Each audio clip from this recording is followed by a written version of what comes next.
Hello అండి, అందరికీ నమస్కారం. ముందుగా 18 బిలో ఉన్నవాళ్ళు అలాగే ఆడవాళ్ళు సాధ్యమైనంత స్కిప్ చేసేయండి. ఎందుకంటే ఈ సోషల్ మీడియాలో కొంతమంది వాగిన వాగుడికి నా నోట్లో కూడా కొంచెం బూతులు వచ్చేస్తాయి. కాబట్టి సబ్స్క్రైబర్స్ కోసమో వ్యూస్ కోసమో నేనేమి ఈ వీడియో చేయట్లేదండి. ముందుగా ఈ బురదగుంటోడి ಬಗ್ಗೆ మాట్లాడుకుందాం రండి. ఫస్ట్ అయితే ఈ మహానుభావుడు షేర్ చేసిన ఒక వీడియో చూద్దాం రండి. ఫస్ట్ శుభ్రమైన టీషర్ట్ వేసేటువంటి అన్ని కనపడేలాగా దాని మీద నినాదం. ఇంకా అవతల వాడు ఎలా అవుతాడు? 18 ఏళ్ల వాడు, 55 ఏళ్ల వాడు, మేమే ఆగలేము. పంతులు గారు, మేము ఒట్టకాలు కట్ చేసేస్తే ఆగుతారు మీరు. చీరలోను మీ అందం నిండుగా కప్పుకునే బట్టల్లోనే ఉంటుంది తప్పితే సామాను కనపడే దాంట్లో ఏం ఉండదు. నువ్వు రాతగాని చెప్పడానికి. అమ్మాయిలు ఒక్కసారి ఆలోచించండి. మాకు కొంచెం ప్రమాదకరమైన వేషం ఏమొచ్చిందంటే జీన్స్ టీషర్ట్ వచ్చినటువంటి అవయవాలు పొందిగ్గా బిగువుగా కనపడుతుంటే కుర్రాడు ఎవడన్నా ఊరుకోగలండి? అసలు మనం ఎందుకు ప్రదర్శించాలి? నా హక్కు అంటే ఏం చెబుతారమ్మా, అది వాడి హక్కు.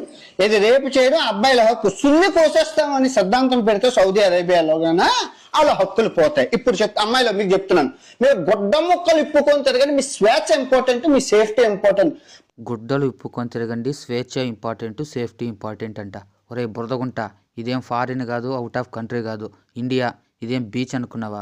కంట్రీలు తిరిగావు కదా, అందుకేనేమో ఇండియాలో భారతీయుడిగా ఉన్న సంస్కృతులన్నీ మర్చిపోయావు అనుకుంటా. బురదగుంటాడా, ఈయన గారు వట్టకాయలు కోవేస్తే అది ఇది అన్నావు. ఫస్ట్ ఆఫ్ ఆల్ ఈయన గారు ప్రవచనాలు ఎప్పుడైనా విన్నావారా? ఈయన గారు చెప్పే ఒక మాట మహాభారతం, మహారామాయణం ఇన్నంత ఎంత ప్రశాంతంగా ఉంటాయి తెలుసా? ఎవరైనా చూసి తెచ్చింటే కదా. మీరు చీరలోను మీ అందం నిండుగా కప్పుకునే బట్టల్లోనే ఉంటుంది తప్పితే సామాను కనపడే దాంట్లో ఏం ఉండదు. నువ్వు రాతగాని చెప్పడానికి. మేము ఇండియన్స్ బ్రో. చెప్పడానికి మా ఇండియాలో అక్క తమ్ముడు చెల్లి అనేది ఏమి ఉండదు. పబ్లిక్లో ఎవడైనా తప్పు చేసి లాగరుండి పెట్టడమేమిది, కొట్టి చంపేస్తాం.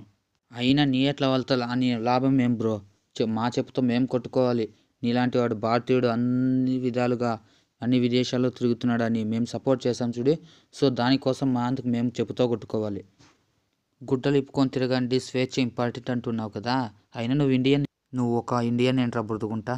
India is a freedom country. అలా అని ఇక్కడ బ్రతకడానికి రూల్స్ అని కొన్ని రెగ్యులేషన్స్ అని ఉంటాయి.